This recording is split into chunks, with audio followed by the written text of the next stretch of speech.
September মহাসোমবারে কী হতে চলেছে? পদ্ম কি কোর্টে সাক্ষী দিয়ে কিরণকান্তি ব্যানার্জি ও কৃপান ব্যানার্জির প্ল্যানে আবারও জল ঢেলে দেবে? হ্যাঁ বন্ধুরা, গীতা এলএলবির আগামী 9 সেপ্টেম্বর পর্বে এরকমটাই দেখা যাবে। এরকম সিরিয়ালের দুর্দান্ত আপডেট পেতে আমাদের চ্যানেলটি সাবস্ক্রাইব করে পাশের নোটিফিকেশন বেলটি প্রেস করে রাখুন, যাতে আমাদের আপলোড করা ভিডিওগুলি আপনারা সর্বপ্রথম পেতে পারেন। তো চলুন কথা না বাড়িয়ে শুরু করা যাক।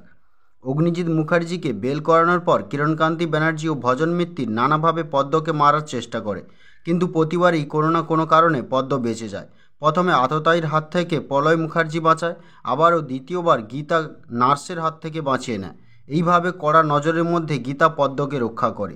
তারপর শেষমেশ সেই দিন আসে যখন পদ্ম সুস্থ হয়ে ওঠে। তখন গীতা পদ্মকে সব কথা বলে, কিভাবে তার বড়বাবুকে ফাঁসানো হয়েছে, তাকে কিভাবে টানতে টানতে কোর্টে নিয়ে যাওয়া হয়েছে।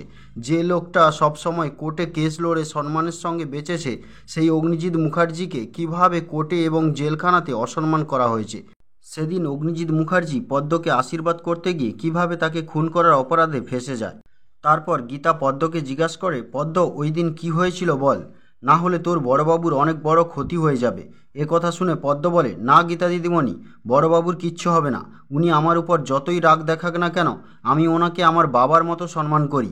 আমি বেঁচে থাকতে আমার বড়বাবুর কিচ্ছু হতে দেব না। তারপর পদ্ম বলে, গীতা দিদিমণি, আমাকে কি করতে হবে বলো?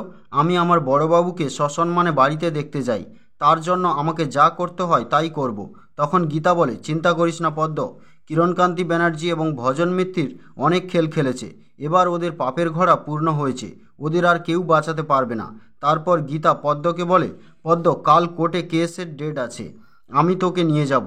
তার আগে আমাদের সাবধান থাকতে হবে, কেননা কিরণকান্তি ব্যানার্জি ও ভজন মিত্তির শকুনির দল, ওরা ওত পেতে বসে আছে তোর ক্ষতি করার জন্য।